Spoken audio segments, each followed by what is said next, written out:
अस्सलाम वालेकुम। मेरा नाम है इजाज़ कुलज़म।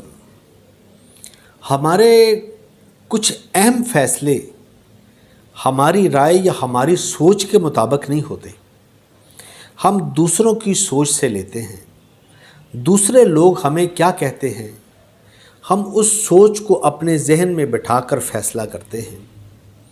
मुझे एक बात याद आ गई।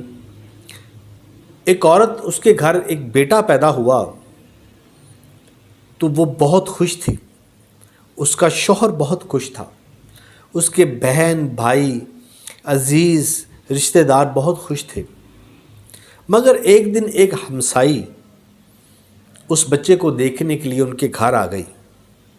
बच्चे को देखा, प्यार किया, कुछ पैसे भी दिए, मिठाई भी खाई और जाते हुए कहने लगी कि बाजी, आपके शौहर ने आपको क्या गिफ्ट दिया है? इतना खूबसूरत बेटा आपने उसको दिया है, अल्लाह ताला ने आपके घर बेटा दिया है, तो आपको क्या गिफ्ट मिला?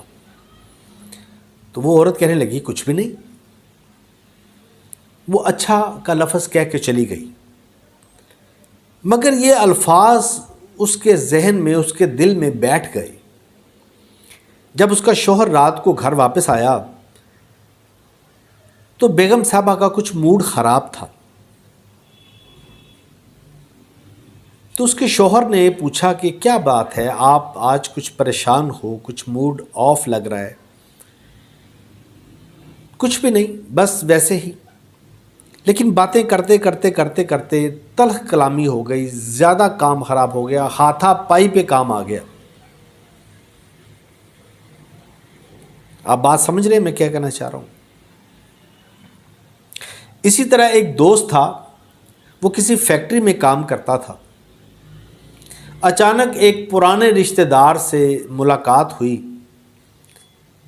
तो पूछने लगा, आजकल क्या करते हो? उसने कहा, मैं किसी फैक्ट्री में मुलाजिम हूँ।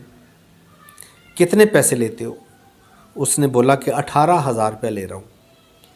उसने कहा, 18,000 रुपये ले रहे हो और 18,000 में घर का ख़र्चा चल जाता है, तुम गुजारा कर लेते हो? जबकि ये बात करने से पहले घर का गुजारा भी अच्छा हो रहा था और हंसी खुशी काम पर भी जा रहा था। मगर इस बात करने के बाद उसका काम में दिल नहीं लग रहा, दिल उचाट हो गया उस काम से। अच्छी बात तो ये है कि हम अपने फैसले खुद करें, ना कि दूसरों की बातों के मुताबिक अपने फैसले करें। बात सोचने की है, ख्याल कीजिएगा। आज तक के लिए इतना ही। अस्सलाम वालेकुम।